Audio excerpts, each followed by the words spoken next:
Welcome to Bruno's MMA show. Not only the online MMA show with the best production values, but also the manliest.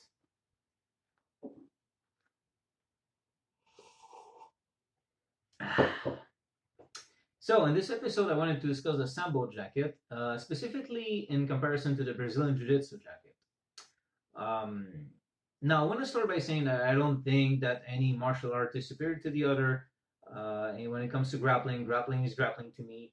I just want to discuss the interesting differences that show up because of the difference in the uniform or the gear you wear, the equipment.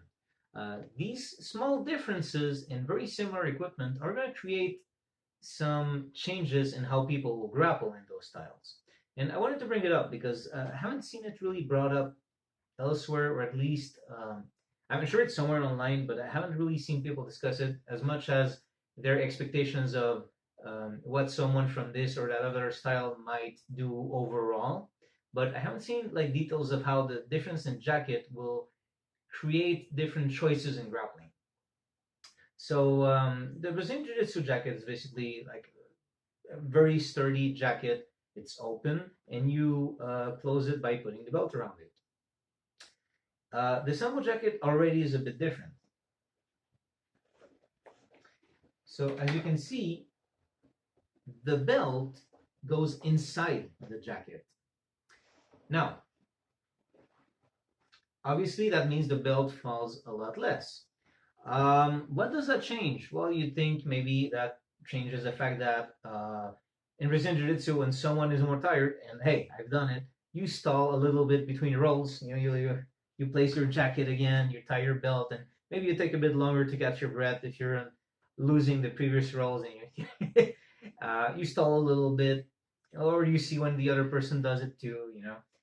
Hey, just being honest. That said, in a Sambo, the belt doesn't really come off. Maybe the knot gets undone, but it's around the jacket. So what does that change? Well, that's going to encourage in Brazilian Jiu-Jitsu. It is acknowledged that the jacket will be looser, that the belt may come undone. So there's a lot of techniques where you will pull out the jacket from the belt, either your own jacket or the other person's jacket. And then you probably loop it around their arm or you use something with it, with the jacket.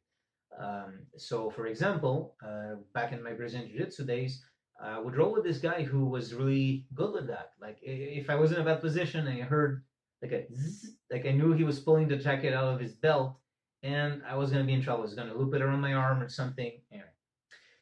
And in Sambo, that jacket is not going to open. Like, it's not going to come undone like that. What that does is encourages a lot more to go for the belt. So a lot more techniques can depend on the belt being there and not like being super loose and falling fairly often. Again, I'm not saying anything is better than the other. I want to make it super clear on the internet because people are very quick to misjudge what people say. But just how interesting it is that already that little difference creates different styles of grappling. Even when you think like, oh, it's both of them are grappling with a jacket. Well, so in Sambo, like, you can kind of count on the belt always being there for grabbing. And in Brazilian Jiu-Jitsu, you kind of acknowledge that the belt is a flimsy thing that might come off. And then you use their jacket. So that's also cool. Like, both are interesting in their own ways. Now, another thing, the Brazilian Jiu-Jitsu jacket will have just this like normal shoulder. The Sambo jacket has this flap, this grip that you'll find. You can grip it if you need to. So already it creates this. It's more encouraged to go grip at the shoulder when you need to. The first time I saw it, because I love combat Sambo, which is mixed martial arts with a jacket and self-defense. I love it. I love to combine the striking with the grappling, all of that. So when the first time I saw the Sambo jacket, I had this misconception that this was like the remnant from the sport Sambo, if you will. I was thinking, okay, so this is because of the sport aspect, and it kind of stuck onto the combat aspect of Sambo. And now that I understand a bit more grips, I was wrong. Because I was thinking like, okay, people like when you talk self-defense, people don't walk around with clothes that have flaps on their shoulders, right? However, what I realized is that these grips exist in everyday clothes. They really do. Even t-shirts, you can grab like that. You can even start at the sleeve and go up. So obviously, normal clothes are going to rip way faster than this, but any grappling jacket is made to last longer than normal clothes would in grappling. That goes without saying. So I find it interesting how this actually acknowledges that this grip exists in normal clothes, if you will. Because when you have like a sturdier jacket, it's kind of like the grip is less there than with like more normal material.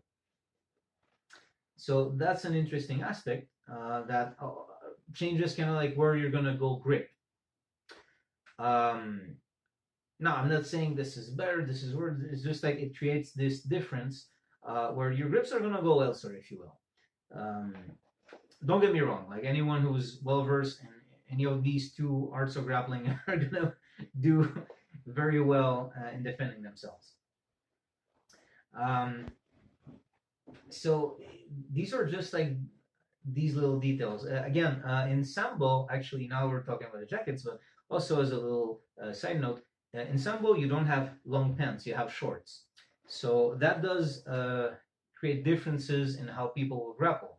In Brazilian Jiu-Jitsu, you have long pants. So, people will grab at those pants in Brazilian Jiu-Jitsu in the gi. That's another difference where in Sambo, when you go for the legs, it's going to be, you're going to go for different things. In Brazilian Jiu-Jitsu, if you can grab the pants at the ankle level or shin level, it's a good idea. In Sambo, it's not there, so you kind of go for the legs in a different way. Goes without saying, I guess. Finally, too, another funny thing, the same way I was kind of like mentioning how in Brazilian Jiu-Jitsu, when people are tired, they're going to stall with the jacket and tying it and taking their time to do it. It would only be fair that I also mention something funny about the Sambo jacket. And the thing is, because the belt is already inside, you don't want to have to take it out and put it back in every single time. It would take forever, you know? So the way you put on the Sambo jacket is you step inside it. You put it here, you step here, and then you pull it up all the way to your arms and shoulders. So, I thought that was interesting. These differences are just, I find it fascinating how these two grappling arts that have a jacket that are similar in so many ways, and same goes with judo, just change so much. As soon as you change the gear, what you wear a little bit, it changes. Like it's not the same anymore. You start seeing certain techniques more rewarded than the other ones. And I hope that you found this video interesting, and I hope to see you next time.